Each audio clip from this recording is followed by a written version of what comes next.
I would love to just welcome Linda again. She's a dynamic, excellent speaker, well-informed, fun, engaging, and just a general pleasure to be around. As are you all as well. I'm just happy to be a part of your community, and thank you for being a part of ours. So Linda, please take it away. All right. Thank you, Darren. Thank you as always. Darren's awesome. He's the best library host ever. Hi, everybody, and thank you so much for being here tonight. And I'm excited to share with you lots of tips on how to write your story, write someone else's story, write your family story, and not just as a book, maybe as a video, maybe even as a podcast, which is something that I'm trying new as well. Because everybody might have a different vision, it might be like have a different need for this presentation. I wanted to start by asking you, let me bring up my screen here. I'm going to share a PowerPoint, and please bear with me in between as I go toggle back and forth between sharing a screen and you see in my mug here. I wish I was quicker on the draw, but I'll get quicker as we go through. All right. So yeah. So my question to you to get started here today is this one. So what is your interest today in this topic, in the idea of saving essential stories, which is something I'm very passionate about. Now, I'll introduce myself officially after this, but I wanted to get to know you first. What is your goal or your vision for a life story or memoir? And you can either turn on unmute and tell me, or put it in chat, perhaps. That would be great.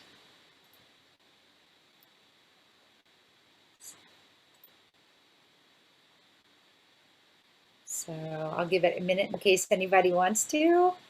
And it's okay if you don't. Okay. Okay, good. Someone wants to write their life story. Excellent. And like I said, this is something I'm very passionate about. So I'm so happy to hear that. I'm so happy to hear that, Amy.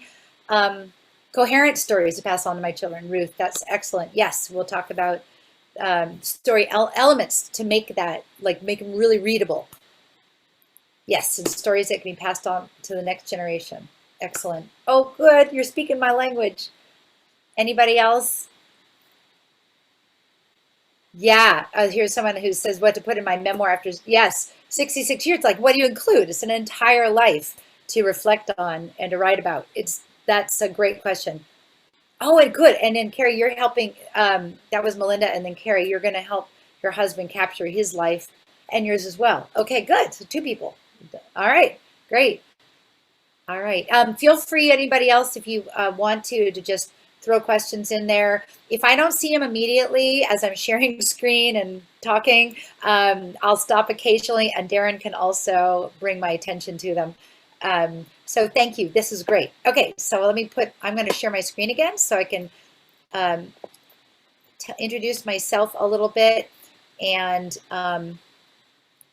we'll talk about some of the things that you I'll try to answer your questions and hopefully give you some really good nuggets. So this is me, Linda Hamilton, and that is actually me in that picture with the bike on the side when I was 6 years old. So as Darren said, I do write a lot of books, and I am a published author and writer, mostly nonfiction, but I've been having a lot of fun and challenge writing fiction, some of which has been published, and I'm looking forward to publishing a lot more. But since 2006, I have run my own business called Stories to Last, which is, as Darren said, it's helping the people to write their stories, save their stories. And I work both with people who are writing their stories, and I help them get them written and into book form or video form, or or people who start with nothing, and we just do, and we do interviews and go all the way from interview to book. So today, though, I want to help you to do it yourself. And so I'm going to share some of my trade secrets. I don't think they're actually really secretive, but it's stuff that's helped me a lot, and I've had a lot of success with. over these last, what is that? Oh my gosh, 15 years. So I've written over 45 books and manuscripts and videos during that time, and a lot of other historical paraphernalia and bios and things for people. And as I said, I do it all. I mean, I do have other contractors and writers that I work with and learn from, and designers I've learned from over those years. But I do everything: interview, write, research, edit, design, do layout, and publish and work with printers. So I'm really excited to share this with you today because, I mean, if you buy a book on memoir writing or you go to a memoir writing class, it's going to be mostly about the writing itself. And I am going to discuss that and try to help you narrow down the topic and stay focused and get started and all that. But there's more, but I also am going to talk about what to do with pictures and what do you do with the writing once it's done and how to get it into book form and the whole thing. And also give you maybe some non-traditional ways to go about this that you might not have thought of, and it might be easier. I don't know how many of you are retired versus working. Retired people tend to be the busiest people I know, and I work with a lot of retired people. So, and then, you know, we all have really busy lives. So, and, you know, it is such a process to sit and write and reflect, but a very, very valuable one, both for you who's doing the telling of the stories, the sharing. I like to say share. It's, you know, it is actually an act of sharing to write down your stories and share them, versus, and also the readers that you have. So I love this topic and I love doing it. Okay, so in my goals when I am helping someone to write a book, whether it's this size, let's see, 6x9, or this huge size, which is 8.5 by 11, and I probably should, there you go. It's disappearing a little bit, my background, or anything in between. And some of them are really thick books, some are thin. This is what I try to do. I try to get as many people to share their stories as possible because I think there really is value in sharing your stories, especially with future generations, because, well, it creates belonging, sense of identity, connection. You feel like people, you know, it's, you never know in what ways you are going to influence someone else down the road and what your stories will mean to them. But as my experiences, this meant a lot when you share them. I like to make stories accessible, and I have that word capitalized because I do that in a number of ways, and we'll talk about what that means. Accessible to your readers. And I like to make them really readable. So that's one of the things I'll hopefully can help you to do is, like, you know, they pick up the book and they actually really enjoy reading the stories. One of the things you get to do when you write is personify history, which, you know the old saying that if you don't know about history, do repeat it. I'm paraphrasing. So it's really important, I think, and we have the opportunity to do that. Whatever age you are at now, you've lived through some sort of history and can talk about where you were when man landed on the moon, where you were when Kennedy was shot, where you were when you heard about 9/11. All these things help make these things more real to future generations who just read about it in a textbook. I like to help you. I want people to have fun doing this. Sometimes it can be a challenge, but there's ways to make it more fun and definitely valuable. And I also, because when I do this, it's very customized because everybody's different and everybody organizes different and has a different life. I like to incorporate out of the box thinking sometimes. We can use contemporary media and technology, or no, if you're not comfortable with technology, there's ways to do it without all that, well, maybe with some of it, and with future generations in mind. Okay, and this is something I believe in. There was never yet an uninteresting life, such a thing as an impossibility. It's true. All of our lives are by our very nature as in the human being, they're interesting. So anyway, to get started, there's really no wrong way as long as you are getting started, if that's your goal. You can outline or you just jump in, and it really depends on who you are and how you organize and your style. I tend to sometimes be a person who just jumps in and gets started and then I start organizing. But I know a lot of people who they like to have everything in place and then get started, and that's absolutely fine. One of those ways to organize as you're getting started is to look at phases of life. It's a really nice logical way to get started is looking at chronology. Now that's the big picture, and I do have a document that I showed Darren and that I'll share with all of you. I'm going to try to put on my website, and if I can't do that, I'm just going to send it to Darren so he can send you all a link. It's a PDF that just has all the phases of life listed. So anything's better than a blank piece of paper to start with. So it's something that might just get you started thinking about how to fill in stories in those phases. You could always start with writing prompts. And if you look online, you can find some. I have some on my site. StoryCorps, if you've heard of them, they're amazing. You know, they've been collecting oral histories forever. There's some on their website. Storyworth.com is a paid service.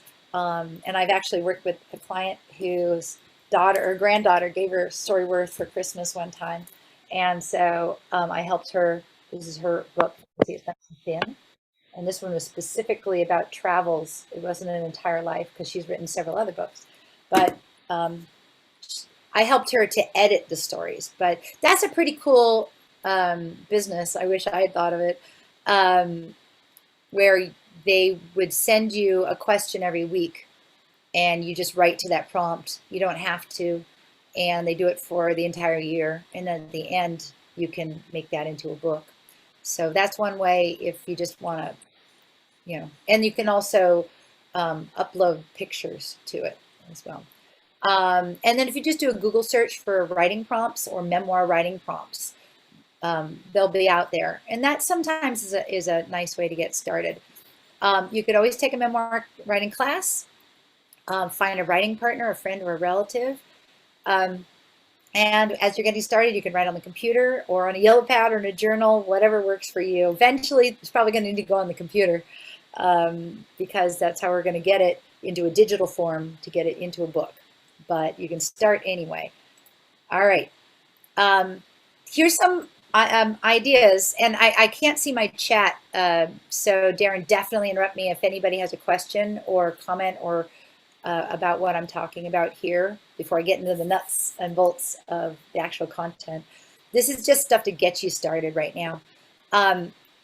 This is something that I do all the time, and I find it so helpful is sometimes writing, I love to write, but sometimes when you're writing about yourself, it's a weird experience. Like, I don't know about you, but sometimes like even writing bios for things can be one of the hardest things to write. So one of the things that helps me is I use my notes on my phone, and I'll use the recording app, and I just record. If I have a thought or I have a story, I'll just record it. And the nice thing about this is you can go for a walk. And sometimes when we're walking, you know, when you're out in nature, that's a really nice time to start reflecting and thinking. And if you have a story or you have some details about a story, say an experience you had with your parent or what, you know, the story of your birth, a story from your school days or work days or relationships, anything that comes to mind, you know, wherever you are in your writing process, you can just record it. And of course, you can take what's in your notes and you can send it to yourself in email, and then you can copy and paste it and put it into a Word document and fix it up. There's going to be mistakes in it, but you can do that. Also, if you use if you use Google Docs, which I do a lot because you can share it with people, and so it's really helpful if you hire an editor or if you do have a writing partner. And if you in Chrome Google Docs, you can go to Tools and Voice Typing and do the same thing. You can actually speak your story. Because the most important thing, like I said, is just getting it down on paper, whatever the stories are. Another way that I will do this sometimes is using voice apps, recording apps. And again, here's this is the one I use the most. And it's wonderful. You can record in mono or in stereo, and you have really clear recordings. I use these I send them to myself to my Google Drive if you have one, or you can also email them to yourself, and you can send those to a transcription service. And one of the wonderful things that has happened as a silver lining during our shelter in is we have all these new online services for transcription that didn't exist before. And I have names of those, so I can share that with you. And some of them are they're very affordable. So yeah, anywhere you are, you can record your stories, so you don't actually have to be sitting uncomfortably at a desk. But it's nice to kind of find a nice quiet place for yourself and privacy to do this kind of writing. All right, more about getting started. So my suggestion is to start by just writing a story, any story, if you haven't started at all. Some of you sound like you've kind of gotten started, but you're not sure what to include and what not to include, and it can be incredibly overwhelming. So you're going to take baby steps. It's just one story, then the next story, and the next story, and you will get there. One thing that's really, again, chronology is really logical and sometimes a nice, easy place to start. Don't give yourself, I would suggest to don't give yourself like this task where you have to come up with like the most meaningful thing in your life the first time you write. Maybe just your birth. Do you have a story of your birth that your parents always told you? Or your name? Is there a story behind your name? And just write that. Or, maybe sometimes it's easier to talk about other people first before ourselves. So maybe talk about your parents and who your mom and dad and how did they meet? Or your mom, if he was a single mom, what was she like? Or your dad, if a single dad, what was he like? What was their profession? What do you know about their growing up? That sort of thing.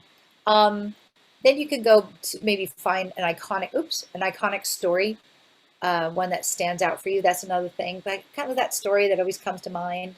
Like you saw that picture of me when I was doing my intro. That's one of my iconic stories. Do I have a question? Okay. Anytime, please ask a question. And I will stop in a little while too, so to allow for questions before moving from topic to topic. Anyway, an iconic story is the kind that it's in your head a lot, and it kind of is symbolic to represent other things, like currents in your life or themes or the way that you had a relationship with somebody in your life. And that's a good cue to pay attention to, is when that stories that come up a lot in your mind, they're definitely worth writing about. You can start in the middle. You can, your life. Maybe getting a career was like, really important to you, or starting a family, or meeting a significant other, and you could start there and then just go back. Where you're going to actually start your story and the flow of it and all that, that's revision. And right now, don't think about that. You just mainly want to just write and get stories out. You can put on a song that you love and let that inspire you, or look at photos. That's always a great way to write stories. Another one is to collect questions from your family. So if you have kids, adult kids or grandkids, you can see what they're curious about. Here's an example of some prompts. This is specifically for school and teen years. And I have some, like I said, I have some prompts on my website, and I'm trying to add more. I just collected a whole bunch this morning because I knew I was doing this presentation, and I've been wanting to put more on it. And just for people to go and help themselves too. So like I said, I really feel passionate about people doing this, whether you do it yourself or you do it with a professional, you do it with a friend. So in the coming days, I'll try to get more of them on there. It takes a while to format them. But here you can see some questions. Now, what is your first memory about school? You're going to write that memory. And then we'll talk about what to do then with that content later. Ideally, you're going to want to add story elements to it that make it really valuable and really readable. But first thing is just to get those stories onto paper. All right. Okay, one thing to think about is, who is your audience? Is it just family and friends or the general public? I've worked with people who want to write for both, and obviously the content is different for those. And that means, so either way, when you finish a book, you're publishing a book, but you can privately publish or you can publicly publish a book. Yeah, so you can think about your audience. And do you envision a book, or maybe do you envision a video, like, or a podcast? Like, what format appeals to you? And all those are different ways to save a book. And I've actually done, I mean, save stories, save your stories. And I've actually worked with people that we created their book, and then we went on and also created a video, which can be a lot of fun. Obviously, they're different, like how to work with the content is a little bit different. So, and now, how much do you want to, oh, how much do you want to do yourself versus getting, investing in or getting help? And do you have a budget, or you just, you want to get this done, you're motivated, don't want to spend a lot of money on it? That's fine too. I have, in terms of printers and how to get books printed, I'm going to give you some information on that too. And also if you need help with design. All right. This is one of my most important, this is my mantra, and I didn't want to offend anybody by using a foul word as a swear word in the presentation. So I'll let Anne Lamont say it for me. But a messy first draft, this is the goal. This is absolutely the goal when you first sit down to write. And it's what allows me to never really have writer's block. As long as I remember this, because that's the goal. It's not to write a masterpiece, not to get all the stories that, the best stories in there. It's just writing it down. So all good writing begins with terrible first efforts. So don't be afraid of that. Again, when you're first starting, you can't be wrong. You're writing your stories. Okay. So here, I like this quote too. This is by a memoirist. Get the monkeys off your shoulder, to be uninhibited by the possible fallout of your words. You can worry about other people later when you're editing. In mid-flow, you need the illusion of privacy, not to be anticipating people's reactions, which are in any case unpredictable. So when you're writing, you want it to be, you're writing, I do write with an audience in mind, but I also try to write, when you're writing from the heart, or trying to write your truth, you have to write for yourself to some degree as well. It's kind of an interesting mix. Nothing wrong with writing with the grandkids or the kids in mind, but also with things you really want to share, so things that are important to you. As I said, the Stories of the Last book here is not out yet. I've pitched it to some editors, so we'll see. But the rest of them are, and these are excellent. So excellent books on memoir writing, and there are a lot of great ones out there.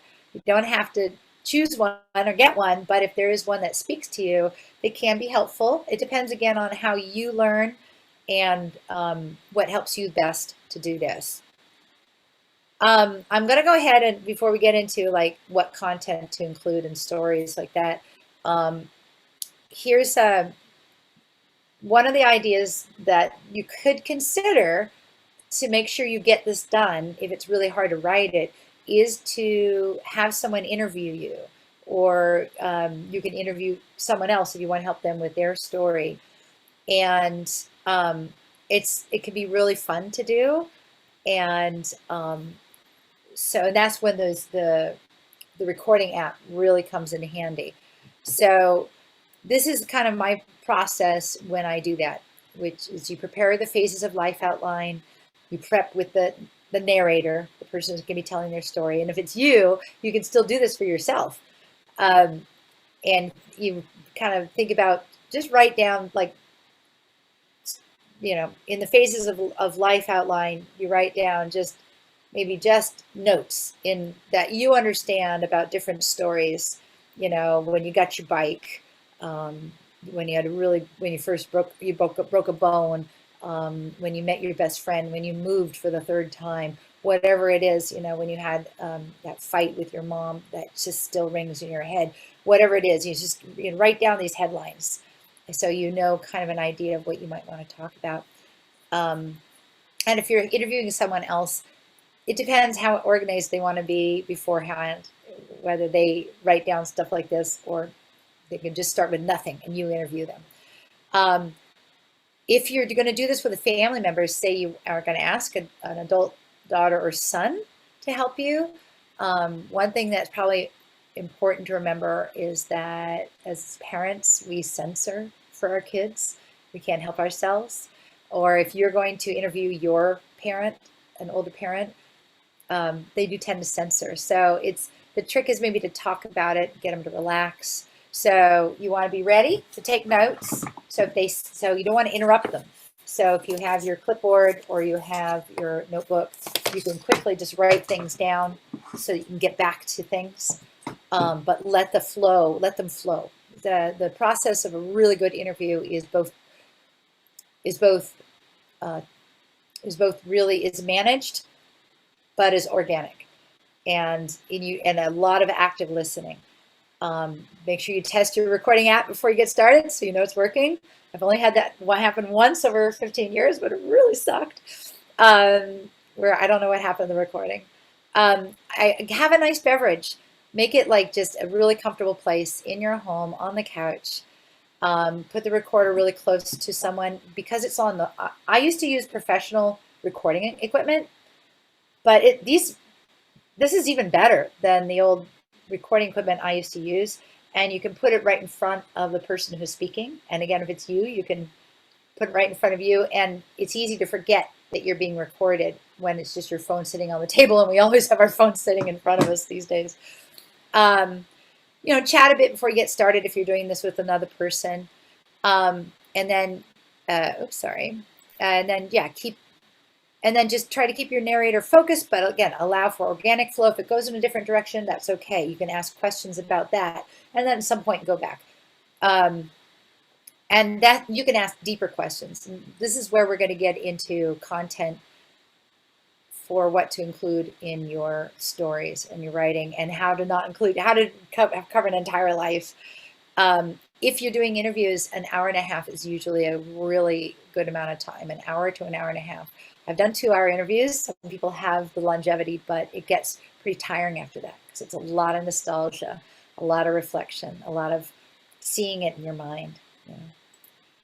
I mentioned transcriptions. So what you would do if you're going to do interviews, or if you are recording your own stories, if you're more comfortable doing that than writing, rev.com has a great transcription service. You can send it to, and they can have a person do it, so it's really accurate. Or Temi, which they just bought out, they'll just do it like a few minutes later after you send it, but it's going to be really imperfect, and then you need to go in and edit it. You can do it in their site. This works really great for Zoom interviews too, which I started doing during the last year, and they work great. These services are really helpful to this process. Okay, content. What is important to you and what is your focus? So there's lots of different ways to do this, again, because you have to do what's important to you. So I'm going to go over lots of different options. You do not have to do any of these options, and some of them may not apply to you. So I don't want this to be more overwhelming to look at these different options, but I don't know, everybody's going to have a different focus when they do this. So what I do a lot the most with people are full life stories, where they're covering their entire life. There we go. This is one. It's hard to do it with my background. I've got a whole stack of them here. And that's really fun, and it's really valuable. I mean, if you think about it, both for you as a narrator and for your reader, it's like, when do we actually ever take the time to reflect on an entire life and to see the different phases of it and how you went through it? But you got to break it down if it's a full life story. Like I said, I'll provide the phases of life document, and I'll show that to you in a little while too, if you want to see it. And then within each of those phases, just write some stories, and then you can look at your stories and decide which ones you want to write or tell. And you can always get rid of them. You can always add more, because if you're a writer, if you're a professional writer, we know it's like you spend a lot more time in revision and rewriting than you do on your first draft anytime you're writing, and that's just part of it. So you're gonna break it down to just little nuggets. So, I mean, I always like to start with childhood. And, so you just break down your childhood, where you lived, and just describe it so you can kind of go there. And if you lived in multiple houses, maybe the one that meant the most to you. But you can also talk about that and moving, and relationships with the people in your life and your best friend, the activities you played, the radio you listened to, or the television you watched, what school was like. And so each of these things, as I list them, it gets big. But if you do it one at a time, it's very doable. And you may only have a few sentences about something, or you may have full stories about things. And that's okay too. And there is, like I said, there is incredible interest not only in those turning points and inciting incidences in your life, but also some of the daily living. But you have to think about what you want to include. If you want a real short book, you may include fewer of those, and think about which of those stories during that time period really mean the most to you. So you can do that from the outline, or write the stories and then choose those. So some people are into genealogy, so I put that in there at start because I'm going to talk a little bit more about what I feel needs to happen if you're going to include a book of genealogy.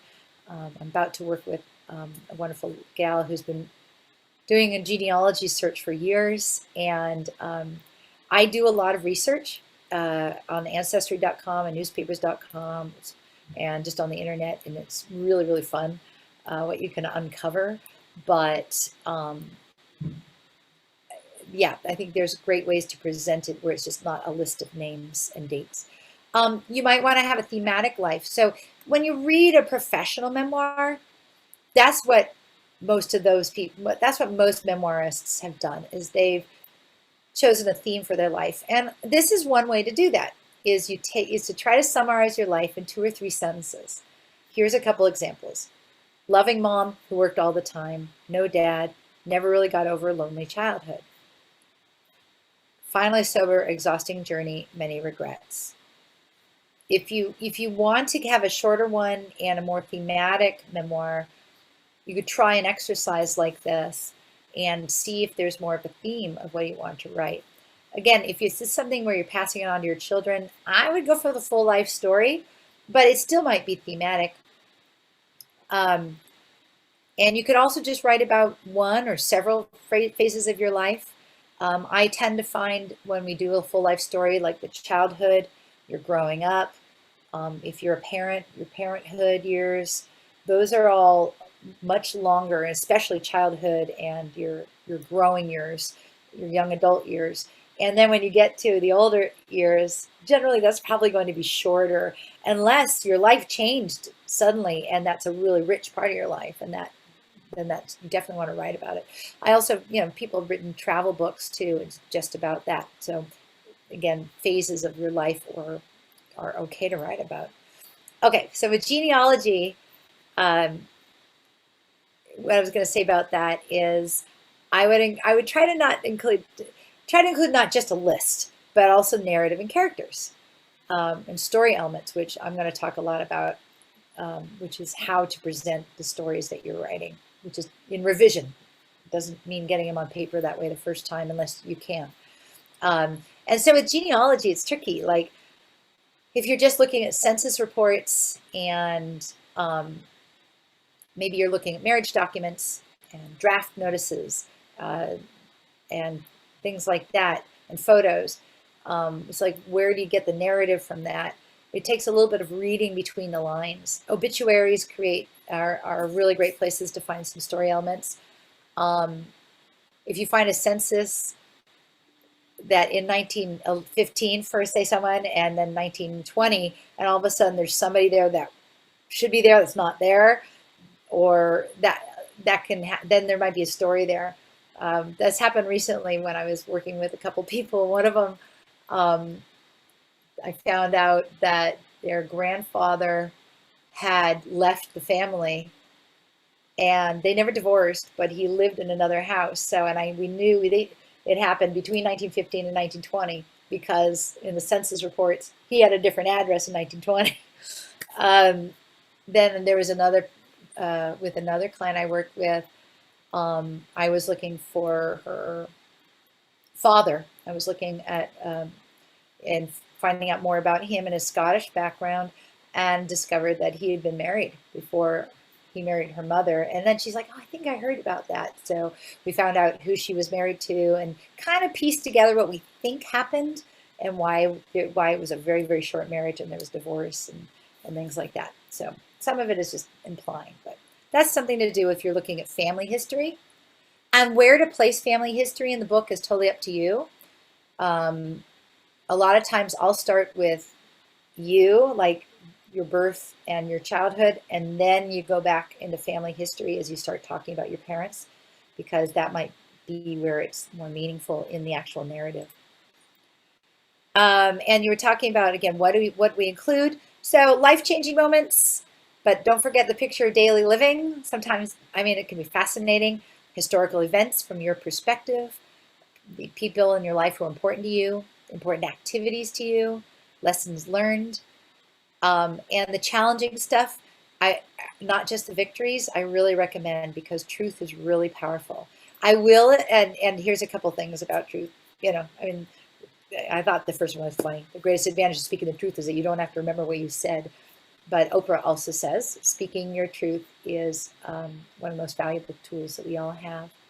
This is a kind of related question from one of our Yeah. Oh, participants. good. If you don't have that truth about ancestors, if you don't have a lot there, but you want to fill that in, do you make up that story? Where does that come from? How do you Oh, get that's that? a good question.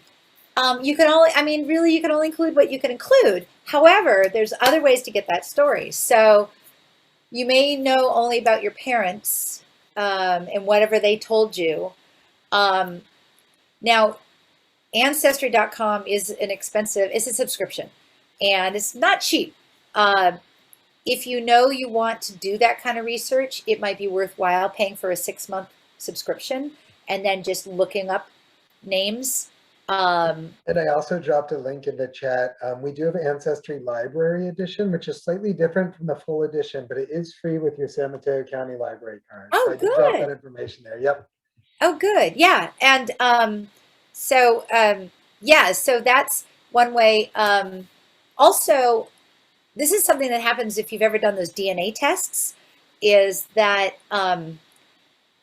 you get a family history that's not just your history. So if you know that your grandparents were from a certain place at a certain time, there's a story in looking up that place. If you know that they did a certain profession, there's a story usually in that. Like, I mean, one of the common stories in the United States, for example, is on one side of your family is to maybe have farmers in the background, because we had such an agricultural country for a long time before industrialization. And so maybe you go back and you look at, they were wheat farmers in South Dakota, and you only know that. And so if you look that up online, it becomes really fascinating, because you find out there were all these, a lot of Norwegians, a lot of Scandinavians that settled in that part of the world, also Germans, also the Germans that were living in Russia. There was also that settled in that part of the world. This is just an example.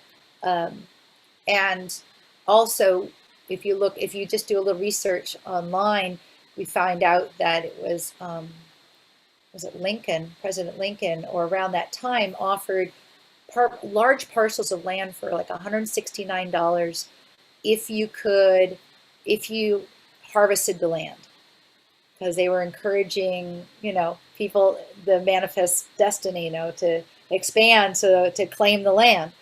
And so, there's a story, there's stories in all of that. And so that's one way to get more stories out of a limited knowledge of your ancestry. I I go gaga for this stuff. I'm always sleuthing online and discovering fun things. Like I said, I mentioned newspapers.com, and you can also use libraries for this. Darren can probably tell you this, but it's a lot easier than the days of going through microfiche. If you did that like me in the past, because online I can go to newspapers.com. It doesn't have every newspaper in the world. Again, it's a subscription, so you'd have to pay for it. But you can look up newspapers in your area and look up names.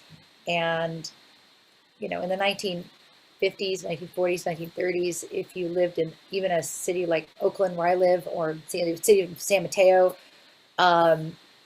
maybe slightly larger, but not really large cities.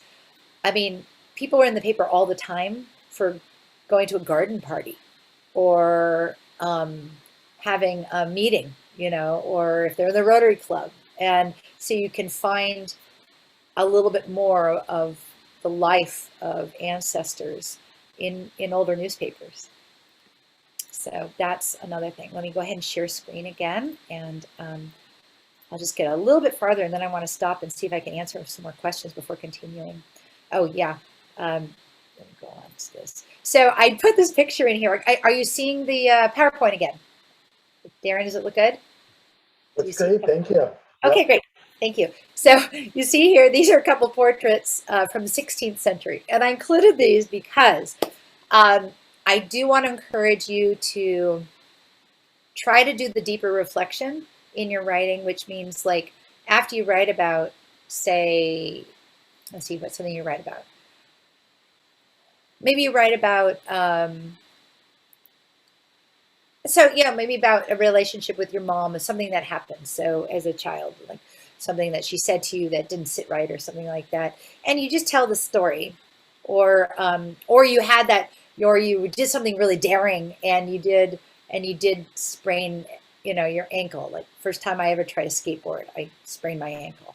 And then I was in a cast at school, and, you know, I went back to school in the cast, and then kids were, you know, kind of trying to play tag and make me it, you know, just as a joke. And I remember at the time not taking that very well and feeling very teased, but trying to have a brave face.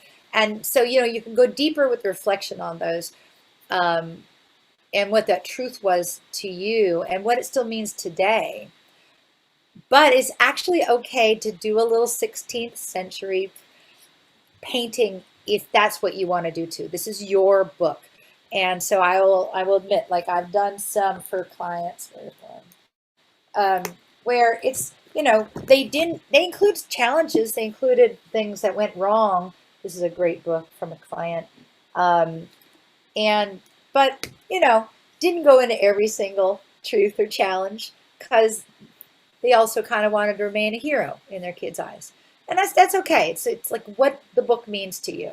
But the truth, those things, you know, overcoming challenges, that means a lot to future generations, because it gives them, you know, they belong to you. You're someone they belong with, connect to as a family member. So if you can do it, maybe they can. And this is, again, more about that. Treasure the struggles in your past to discover the meaning within those experiences, to capture the unique myth at work in your life. And this is what's so interesting about truth. Truth is, and I mean a personal truth, is that sometimes when we really look at it, we also have these belief systems that weren't always identified. They were myths that we lived with, and that's an even deeper reflection. I just like that quote a lot. And again, I was talking about, I'm encouraging you to get into some of the meatier stuff. Talk about sex in the book. Talk about, you know, things that might not, you know, maybe are really real, that you might normally not actually have a conversation about out loud, because you can never underestimate the influence you have on others.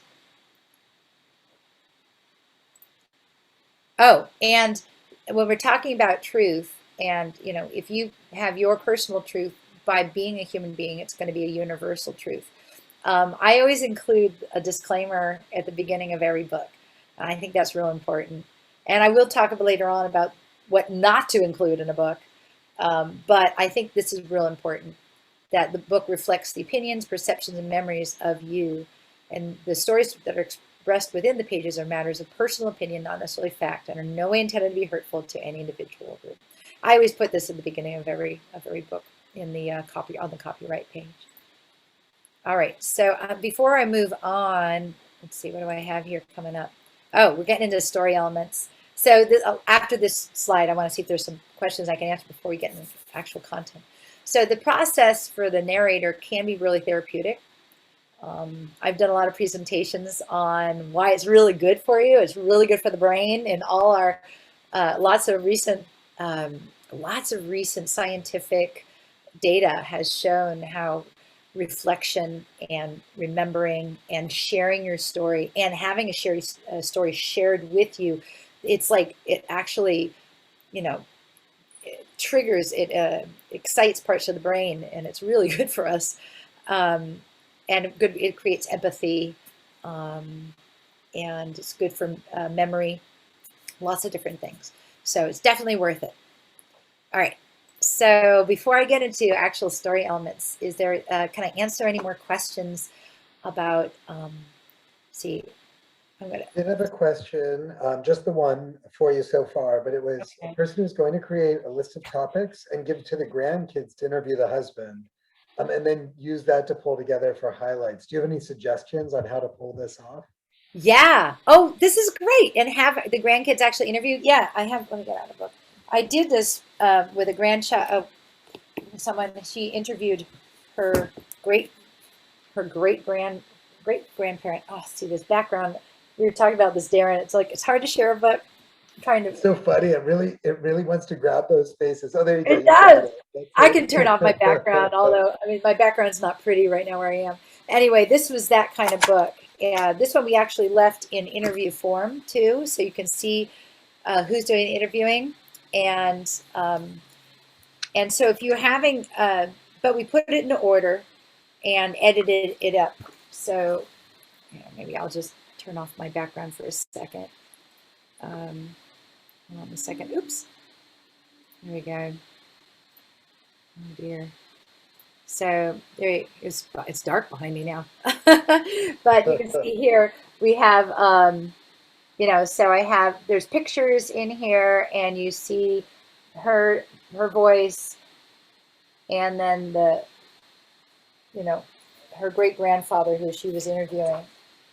So we illustrated it, and you can see I use context images too, and not just family pictures, which if there's room in the book, it can be really helpful for next generations to help them picture it, So anyway, yeah. So in order to help with that, I'm embarrassed about my background. Let's turn this back on. Okay. I think this is a great idea. So you create a list of topics. So are the grandkids? So if you're doing it in person, would you be doing it in person or via Zoom? Like, are they all over the place? If it's Zoom, that works really well too. Either way, you can make it work. And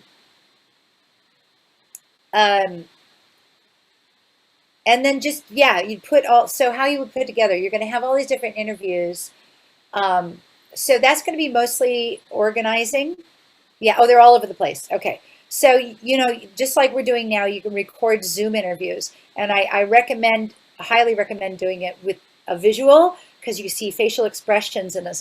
I was surprised when I started doing a lot of interviews with people through Zoom, that I was able to get the intimacy that I was able to achieve a certain amount of intimacy that I didn't think I'd be able to get, because you can see people's faces. It's better than having a mask on where you can't see their expressions. So yeah, so you do recorded Zoom interviews, and then you can have those transcribed by one of the services that I mentioned. And all that is pretty affordable, really doable. You're going to end up with a lot of content. So depending on how many grandkids and how you do it, you could have the grandkids take a different phase of his life to interview him about, but then also have a few of their own questions that they really want to know. That might be one way to do it. And that way, and the reason I say that is because cutting and pasting all all the pieces together. Otherwise, you're going to have a lot of redundancies. And there's always going to be redundancies in interview anyway, because that's how we speak. We often repeat ourselves. But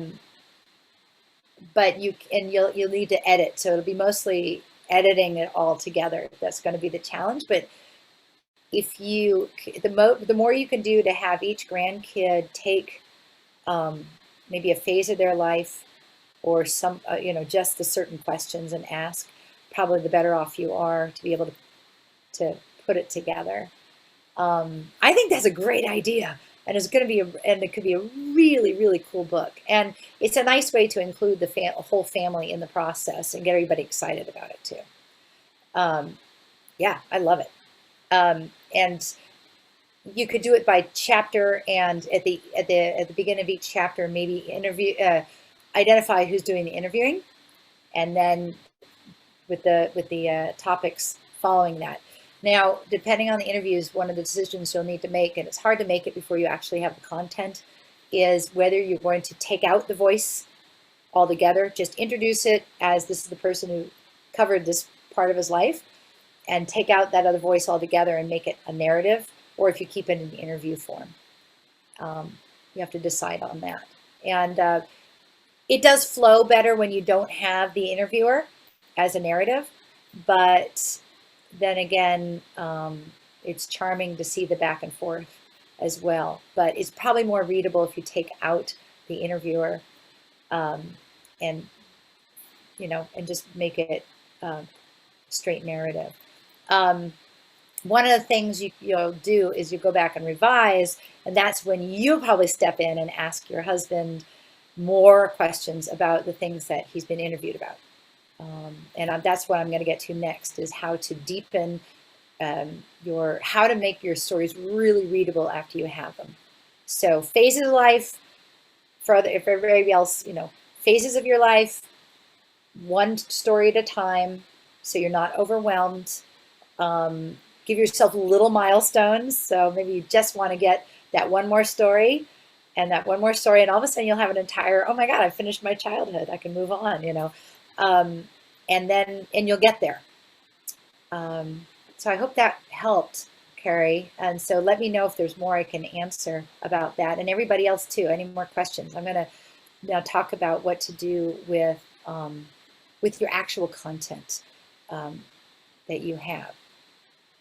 So here we go. All right, story elements.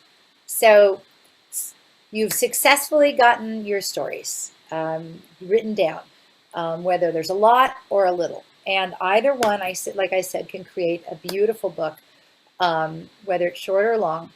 And but you've covered those phases of your life you want to cover, and you've covered most of the stories you want to cover.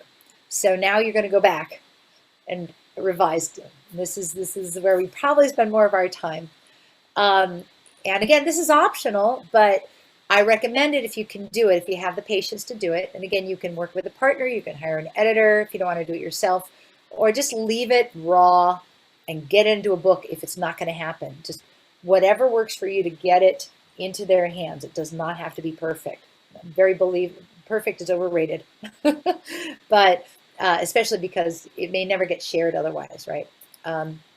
So keep that in mind. But if you can and you have the patience, you want story elements. So now you go back and say you have the story of, getting your first dog, and maybe going for bike. See, what's a good one? Maybe not a good one. You've moved to a new house as a child and settled in, and gosh, what's a good story to think about? You have a fight with your sibling or something, and it really stands out in your mind. So you could describe so what you want is just think about it like a good piece of fiction. When we're reading good fiction, we have setting, so you can kind of see the scene. It doesn't mean you have to include everything, but maybe, the house was small. We still had things in boxes, but the old couch was out. The walls were freshly painted white. There was a lot of light coming in from the window. We weren't used to being in the country. Those kinds of things. Context. So if it's, say, this happened in 1955, and you're like, so it's really helpful to have historical context. It had been a house that was built for returning vets from World War II, and looked just like the other houses on the street, but had been there long enough that the yards were different and people had started to add on just a little bit. Um, and maybe I was in my old blue jeans that I loved to wear, and rolled up from the bottom with the cuffs, trying to look like James Dean. Those sorts of things. So you have a historical context that you're putting in. Really helps with some of the stories. Then character. You're the main character in this, so you're the hero of the story. So whenever you're building character, we want to know more about you. This is going to happen pretty naturally in the book. But when you're talking about other people too, it's okay to talk about maybe what their hair was like, and your reactions to them and things like that. Sensory detail. It's really great to have some sensory detail in there. Again, it doesn't have to be throughout the whole thing, but maybe you could smell, your mom cooking soup in the kitchen, while this is going on, or you went outside and it smelled different than you were used to, that sort of thing. And you want to think of those things to add to those stories. And some people will naturally add them when you're writing them the first time, but most of us have to go back and add these things in revision, and that's okay. And reflection is the other thing. So besides the story elements like sensory detail and setting and context and stuff, that's when you can also go back and say, how did I feel about that at the time? How do I feel about that looking back? What did I think about that at the time? What would I do now that was different than then, and that sort of thing. You may not include really deep reflection with every story. Some of them are anecdotes that are just in part of moving the story ahead. But it's really valuable to do that kind of reflection. Oh, I talked about genealogy, and so that's what I was talking about too. A tree is great, and names and dates are kind of interesting to look at, but stories of ancestors, if you have this out of order, I already talked about it, but yeah, stories of immediate ancestors, stories of the places and the times, the background info, and there's ways to read between the lines. And you can, yeah, like I mentioned also, you can get context images or historical background images. So if you lived in Toledo, Ohio in 1956, try to Google Toledo, Ohio, 1950s. And it can take a while to figure out what keywords to Google, and then look up images and just see what comes up, and maybe you'll find them. Or if there's that drive-in that you used to go to and hang out as a teenager, put it in. You never know, you might find it online. So, and then you can grab a picture of it. As long as you're not publishing for the public, you can pretty much use anything in your book. If it's somebody else's photo, it's still nice to credit it. But it's okay if it's going to be resold or commercially sold at all, then it's a whole different ball game. You do need to have public domain, or you have to have permission to use things. But that's the nice thing about privately published. It's like, yeah, I could just put it in there. Why do I have this? Half my life is active. Oh, because we're talking about revision. Yeah, don't be fear. It's great. Revision is a huge part of this. So I've put in some revision quotes. But, sometimes it might feel like fussing around, but the revision is going to move you forward in the process too.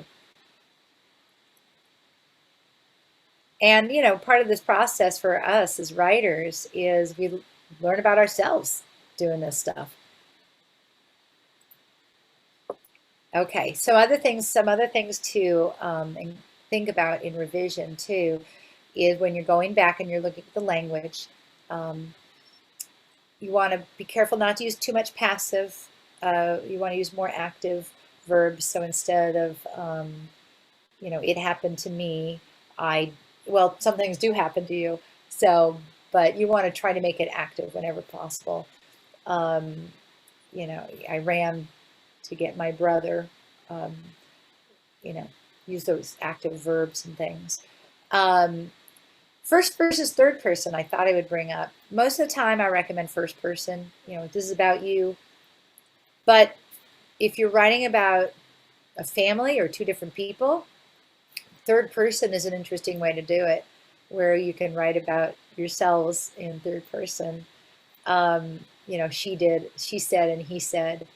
And I've written books this way as well.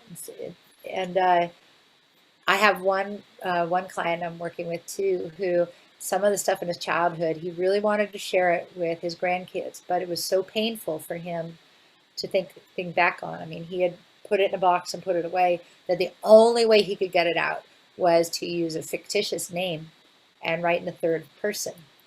And that's what allowed him to talk about his abusive father and things like that.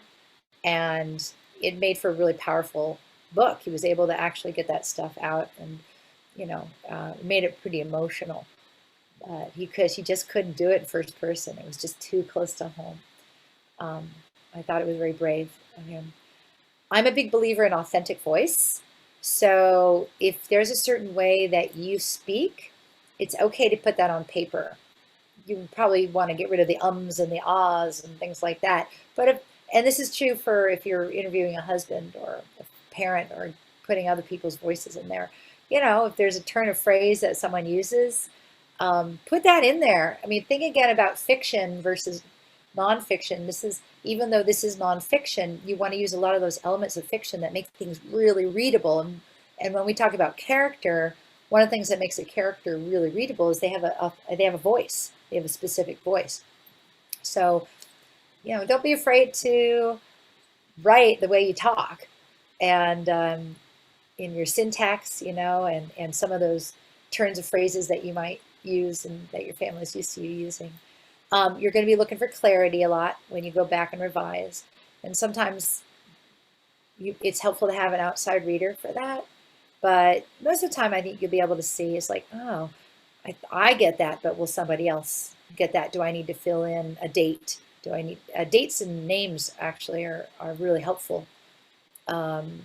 And maybe saying a little bit more so you clarify, you know, what's going on.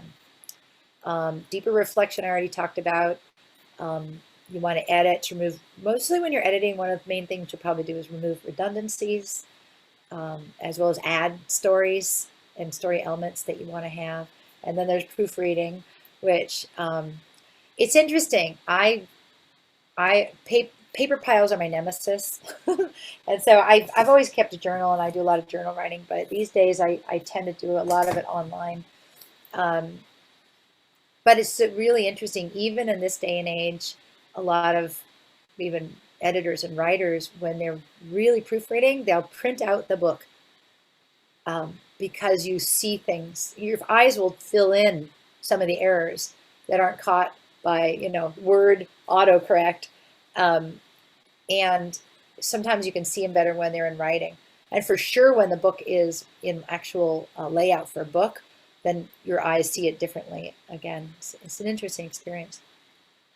If you're trouble getting the book or video or podcast done, you can leave your book in interview form. Any way that you can get this thing done from beginning to end and share it. Don't worry about overcorrectness or even form. The main thing is to share the stories. So you have to work with what, you know, with what works best for you. If you can get them into a full narrative, great. If they're in interview form, you know, that is really valuable too. If you can add pictures, I'm very visual. I love pictures. If you can't, just get it into a form that you can share it. That is the main thing. And it's going to be valuable in any form. This is written by someone who is a specialist in memoir as well. Story structure can be found in the very pattern of our lives. It's just a matter of us to uncover it. And I put down at the bottom, this is kind of interesting because I've interviewed a lot of people to write their books. And most people are able to do it with chronology. That makes sense because it's really logical and it's really simple. And sometimes, it's keeping it simple is really helpful. Not everybody's linear though. I've interviewed people where they thought more in clusters around relationships. So they started with a person and then they talk about birth to death with that person and and that's fine. And you could write the book that way, just around a person or around experiences or themes. And that's valuable too. Or a combination of the two. I've done that as well, where you use the chronology to create the logic and then there's themes within that. But you don't have to worry about the structure too much. I think once you start writing, it's going to present itself. Okay, what not to include.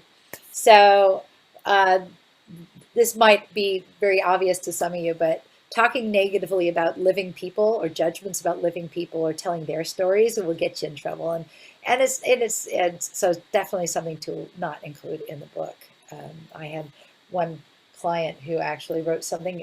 He thought it was funny that he wrote about his sister, who was 10 years younger than him, and something about her, because I think she had one child out of wedlock, and he loves her to death. And so he had said something, I can't even remember what it was at this point, but he'd said something to her that was just joking around about her kind of living loose. And her current husband really took offense and went, I don't like that. And so we revised the book for him and took that out. That was one of the first books. That was the first book I ever wrote. And so I learned to, it seemed all right at the time, but I realized it was talking about somebody else. And it's okay to tell stories about other people if it's about you. So you're talking about how you responded to that person or how you reacted. When it's still your story, you can of course include them. Like your grandchildren, the first time you held a grandchild in your arms, and and how special that was, or going to a soccer game, or going to a graduation and watching them grow up, and that's about you and your experience with them, and that stuff is gems. You want to include that, just not a story that they lived, and descriptions of them definitely need to be positive or just neutral in that way. So. All right, and keep going. Keep in mind your why, your purpose, your audience. Stick to small bites, little chunks, messy first draft. Make it yours. You can work with a model, no model, style, method, your time frame, whatever you're working with is all okay. I've had books that I've gotten done in 6 months or even 3 months, I think was the quickest, and ones that took the longest was 4.5 years. So you can decide depending upon, what works best for you and what's going on in your life too. And you don't have to do it alone. Again, you can just reach out to a friend, like I said, find a class, work with a relative, whatever works for you. And when in doubt, keep it simple. And by the way, I told you I love sleuthing. And so I looked up KISS when I was putting this in there. I was like, oh, I didn't know that. It's like from the Navy from 1960, from a specific engineer who created aircraft. And he used to say that that's actually the origin of that expression. Are any questions? I thought what I do, I hope this is all valuable to you. The next thing I thought I'd share is how to get it from the written stuff into book form.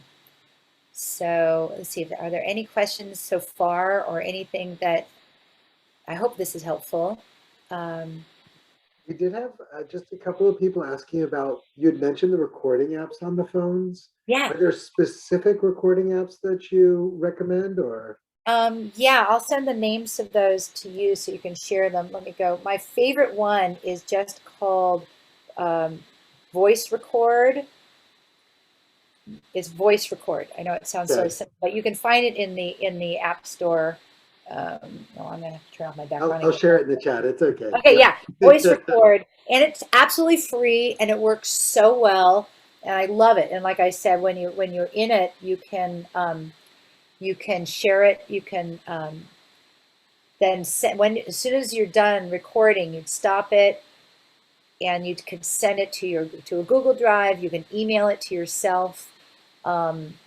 and then you can do all kinds of stuff with it. So that's my favorite, is voice record. But there's a whole bunch of free ones that you can get. So yeah, and let's see. Okay. Ooh. Oh, you had hip huggers. I love that. That's great. In terms of description and remembering the styles are going to mean a lot to these, and pop culture is going to mean a lot to younger readers as they're reading about this stuff. Okay. All right. So from process to product. Okay. There is the process. So again, you don't have to use photos, but like I said, I'm really visual. I love pictures, but boy, talk about, again, something that could be overwhelming, right? Some of us may not have a lot of photos. Oh my God, if you had a fire in your house, or maybe you just didn't have relatives who kept them, you know, but you just have a few. But again, you can use context images, which are great, that kind of show what the scene was like, what the styles were like at that time. Or, you know, if you listen to the radio, you know, pictures or the TV, you know, if you watched Howdy Doody, or maybe a picture of Howdy Doody, you know, that kind of thing, Elvis. But, you know, if you have a lot of pictures, a lot of families will have boxes and boxes of photos and photo albums. Elimination can take time. So one of the ways to deal with this is maybe give yourself a number of photos to meet, first of all, 100 or 200. Now that might sound like a lot, but if you think about it, you know, the average books that I write could be anywhere from about 150 pages to 300 pages, believe it or not, and to get a full life story in there. And so that's a lot of pages that it can handle that many photos. But come up with a number. Maybe it's just 50, maybe it's 25, because you don't want to get overwhelmed. So then you probably go back to your stories, you know, your table of contents. And by the way, if you're using Word, it has a great table of contents. So using if you're not used to some of this technology, don't be afraid to go Google how to do something in a specific technology. So for example, in Word, I use table of contents all the time, where you can, if you're not familiar with it, a table of contents in Word, you can click on it and immediately go there. And what I usually do is you'll take it, you divide up into chapters, and chapters maybe our childhood or early childhood, and later childhood, teen years, college or early adulthood, early married years, but maybe with some creative names. But then within that, I often will divide up chapters into sections. And I do that because this is what I figure. Your readers are going to read through this whole book once. They may never read through the entire book again. But accessibility, you want to make the history accessible. So within those chapters, if you have sections and you have section headings, so like here's one, I've got a book, and this is, okay, so here's his childhood, and I'm going to do a new section, and new section's called Grandmother, his Uncle Jack and Uncle Dewey, a new section. Acquiring Tim, his dog. Bicycles and paper routes, more fun in Albany. And so what I do is use a different font, and I just divide up that chapter into these sections. And then I have photos that go with the text as much as I can. That way, it's gonna look really good. Your book is gonna sit on the coffee table, or it'll sit in a bookshelf. Someone says, "Oh, you know, I think my grandmother told me that story." They pull it out, they'll look for the story. Their eye might capture that, and it's going to see another subject heading, and then they'll go on and keep reading. Or it sees a photo, and then they'll read about that photo, and that gets them started reading again. So the books are going to get read over and over and over again, I guarantee you. It just may never get read again in one full sitting after that first time. So that's part of the accessibility of it, is again, maybe making it into chunks so that people, and again, don't headlines and subject headings so that they can be found. So when I use Word in my manuscripts before it's going into book form, I'll use a table of contents and then a detailed table of contents. And then I can search and find all those subjects. And if I'm working on it, I usually will put in a new heading that says start here in red, and then resave the table of contents. And I always know where to start again as I'm going through it. So just there's such little things like that that can make a huge difference. Anyway, so with photos too, same thing. You can make yourself a photo wish list. You know, I'd love to have a picture of his dog, Tim, or him and his dog, Tim, if I can find one. You know I want that. Some you'll find, some you won't. That's okay. If you have other photos that you, gosh, I'd really like to include this in the book, but I don't really have stories about them. They're just like travels. Maybe you just do a collage of those on one page, you know, and then you can use captions to just cover the stories. You might use this, however, as an opportunity to digitally scan your entire photo collection. I did look up these. These are all ones in San Mateo County. I have not used these. I have one that I use closer to where I live, which is in Oakland, that I love. If you're scanning photos yourself, portable scanners are really inexpensive. You can buy them on Amazon or just Home Depot. And there's ways to scan them where you want them big enough for a book, but that's getting into nitty gritty. And we'll talk about how to get them into it. A lot of this at this point is about organization. And when in doubt, again, keep it simple. Chronology, well-labeled files and folders, and we're talking about on your computer and of photos. And just like trying to keep it simple so it doesn't get overwhelming. One of the things I do with photos, for example, is when you find them, if I'm assuming your manuscript is already done. So now you're working on photos. I get a whole bunch of big manila envelopes, the big ones, and one is chapter 1. And I'll put the photos into that for chapter 1. And then do same with chapter 2. So they're all organized already by chapter, and it helps so much.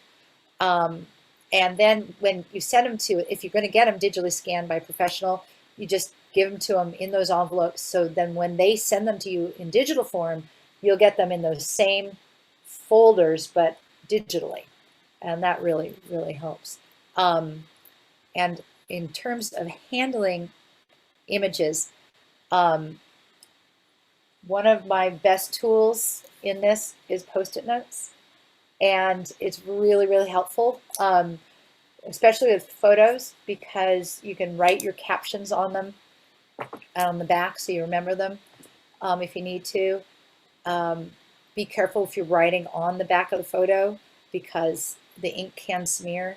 So it's good to use like permanent ink, but let it dry before it touches another photo. I sometimes will get photos from clients that are all paper clipped together, and that damages the photo. So I recommend not paper clipping them together. Consider also pictures of objects and documents. And by the way, if you're not using a lot of photos, one thing you can just do is in good light in your house is put down your photos and take pictures of them with these darn smartphones, and they can reproduce beautifully in your document. Okay, so designing your book. All right, again, you can just go down to a regular print store. You can keep it in as a Word document. In Word documents, you can you can just drag in images. So you can put images into your Word document, keep it really simple. You have your headings, your chapter headings and your section headings, and you've got your photos in there, and you can use text boxes to create captions for the photos or not, and you can just send those to even your local printer. They can do a spiral binding or something like that. However, again, in terms of accessibility and really making it special, I really love having them hardbound or paperback bound, so they look like something you could buy at Barnes and Noble. It just elevates it, and it's really accessible because it's a form that we're used to. And there's several different ways you can do this now. Amazon has tools, so if you want to do KDP, I think it's called, you can do self-publishing, and I think you can privately publish, but I'm not sure about that. I've only used that one for actually publishing for the public. Lulu.com I use all the time. They're out of North Carolina, I believe. I've used them for the last 15 years. And so using it the first time, you have to be patient as you're going through the process, but you can upload your book as a Word document or as a PDF. And you choose your dimensions, and you can get it into book form. You can have them create a cover for you, or you can, if you can figure out how, and they can give you all the dimensions if you want to create your own covers. I use all kinds of tools. I use InDesign and Photoshop and all that stuff to do design. And you know, if you're not used to those, they can be a bear to learn. But if you have the time and want to learn them, you can do so much with them. It's crazy. So Lulu is a great one. It creates books that are print on demand. So if you're not used to that term, you can order them in volume. You can order 10, you can order 20, you can order whatever. You can also just order one. And if you have relatives that live in different parts of the world, you can just send them a link, and then they can order one for themselves and pay the delivery as well. So Lulu is a really great tool for sharing your books around the world with friends and family. If you want to actually publish on Lulu, you can actually add royalties and get royalties for your own books too. But when you're sharing for your family, you'll go through the process. It's just kind of a step-by-step. And when it gets to publishing, you would just put privately published, and then there will be a URL for your book, but you would just hand it out to people and they can order the book. Edition One is a fabulous book printer that's actually at Berkeley. Actually, they just moved to Richmond because it was just too expensive to rent in Berkeley anymore. And I don't know of one like them in San Mateo County or the South Bay, but they're terrific, and you can deliver. They'll deliver it to you as well, and they will work with authors on single books as well. It's really expensive, but the best quality of any printer I've ever worked with. And they can help also problem solve for you. So if things are off kilter and stuff like that. Gorham Press is another one I've used. They're up in Washington. And again, they do require you to buy 25 books minimum. It's not print on demand, but they have designers in-house. They'll help you go through the process to create your own book. So those are just different ways to do it. Like I said, you can go right from Word into book these days. I don't, because I do full design, so I'll create a PDF. But it works great with Word too. You'll have different dimensions you choose from. 6x9 is kind of a larger novel size. I really like that size if you want it to look like a novel, and if it's a shorter book. Crown Quarto is one of my favorites. That's in between 7x9 and 8x10. It's a very traditional size. It's really pretty. 8x10 is great for more photos because you can make them really big. You can make them a full page or a half page or a quarter page, depending upon the photo. 8.5x11, of course, is paper size. And if you're working in Word, that's probably the easiest. Keeping it simple. You can do it in profile or landscape. They're just things to think about down the line. Don't worry about it right while you're writing it, because don't let the big picture get in the way. You can do it in hardcover, soft cover. There's different paper weights to consider. If you want to, 60-pound is a general weight, but I like using 70 or 80-pound paper is called. I didn't write it here, but I can put it in chat if you'd like that information. And that's just because it stands up longer as a heritage or legacy book over time. The cost of your books is going to depend on the length and how much color, how many you print, because there's always volume discounts. So a single book, say from edition 1, that's say 150 pages or 100 pages in color, full color inside, like maybe half black and white and half color. Could be as much as $40 or $50 a book, but it's going to be great quality, and it'll have nice thick paper. That's for a hardback. Paperback would be less. Lulu, you can get a paperback for $5, $10 even in color for a book that size. So it just depends, and it's still good, pretty good quality. And if they have a bad run, you would just get on. They're really good about replacing it, sending new books. So that's some of that stuff. And you might want to include an ISBN and a barcode. That is, you go to Bowker's. I can put that in chat too. An ISBN costs $125. You don't have to have one for a book, but what you can do with an ISBN is every book that's published, that is their individual number that represents that book. And if you have one, then you can register it with the Library of Congress, which is a kind of a nice thing to do for someone if it's a legacy book. And it's pretty easy to go onto their website and you register it with the Library of Congress. You get a specific number for that you would put on your copyright page, as well as your ISBN number. And then you would have to send a copy to the Library of Congress once you have one, a hard copy. But so it's totally, you don't have to do any of that stuff, but it's kind of cool. All right, and just other things to consider besides the book is you could create a video. Hire someone, or you could have a family member or a friend, or you can get a referral on Upwork or Fiverr to help you edit it, or you can storyboard it, put it together. Again, just come up with a few questions, do the interview. How to edit those things has gotten a lot easier. You can use iMovie. You definitely have to do some tutorials if you're not used to it, but it's gotten a lot easier. There's a lot of really fun music you can get for it. You can use, of course, if it's privately published, you can use any music, but you can also get some really great instrumental stuff that is perfect for different emotions, and get sound effects, cut it together with some stills and stuff like that, and titles. And that's one idea if you're having multi-generational or family interviews, is to do it with videos as well.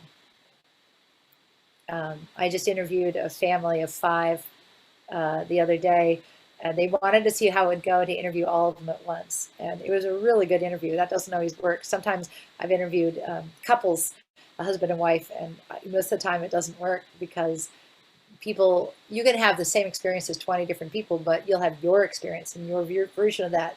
And so the other person has something different. You're like, that didn't happen. But for them, it did. It was personal truth. And podcasts, I mentioned, is something to consider, where you do an audio version of interviews.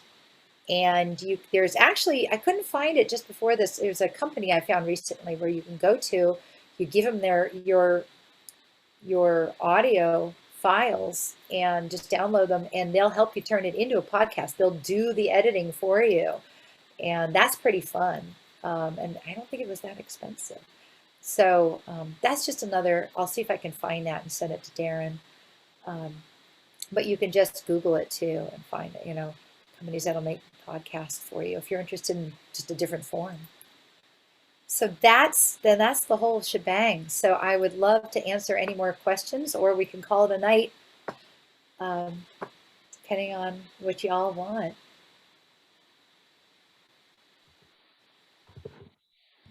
I've been in the chat. You'll just see a lot of links from me for the most part. There haven't been outstanding questions. You've covered a lot of territory.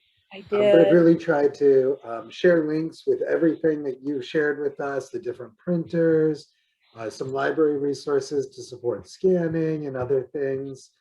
And you also, I found a search. I'm not sure if it's the best one, but it was some recommended podcast editing services in case that's of interest. Great. Thank you so much, Darren. And Absolutely. So, yeah, and I will follow up for everybody with those phases of life, because I think that's just such a lovely, easy thing to think about. Again, you want to cut it down to size. And then for prompts, like I said, you can go to any of those sites that I mentioned. StoryCorps has wonderful prompts, and I love what they do. But I'll have more and more on my website that you can just go. I have a page that's a DIY page that I haven't built out that big, but I also have blogs. So you'll find the content on my site, storiestolast.com, either in both of those, the DIY part and the blog part. So, so please go get whatever information works for you. And I welcome you to send me a note if you have other questions. again, however you do this, I just hope everybody will be, take the time and do it, and can get it done, and keep it simple if you need to, but share those stories. And thank you so much. Oh, good. I'm so glad to hear this. Yes, just the beginning. Anything will do. It's better than a blank piece of paper. So Betty Ann, that's great to hear. I hope I've helped to encourage you. So thank you again, everybody. And I'm so happy that so many of you want to save your stories and share them. Darren, anything from you? Anything else? I was just interested, and we don't have to talk about this. I know it's already late and we haven't had a good bathroom or standing break yet, but Yeah, I've been. just I know it's, they always say get it on paper, get it on paper, get it on paper. I mean, do you have any techniques that you use? Do you just say by 1 o'clock today I'm going to have this done or something, or what would you That do? is great. Now, and any writer, and you are a writer if you're writing, you don't have to be a professional writer to be a writer. Yeah. So you don't have to be married to that, but it really does help. Like, give yourself, again, a mini goal. Like, I'll write for 15 minutes today. Like, that's enough. You'll be amazed. Like, and even if you're sitting with a blank piece of paper for 15 minutes, you did it. If you write one line, you did it. And that really, really helps. And then, like I did for a while, I'm working on a young adult novel, and I was determined to get up and write at like 5:30 in the morning. And it took me almost a year just to start doing it. And I was able to keep that up for a year. And then my life changed. But that was really cool. Yeah, it could be a certain time of day. You have to think about what fits into your life and your lifestyle. But that 15 minutes or that 10 minutes, a lot of writing teachers, when they give you a writing prompt, they'll say write for 10 minutes. So set an alarm on your phone so it doesn't feel forever. Give yourself a prompt, whether it's self-made or from a website, and write for 10 minutes. And if you're on a roll, keep going. But that's probably my best recommendation, is go with the 10-minute mark.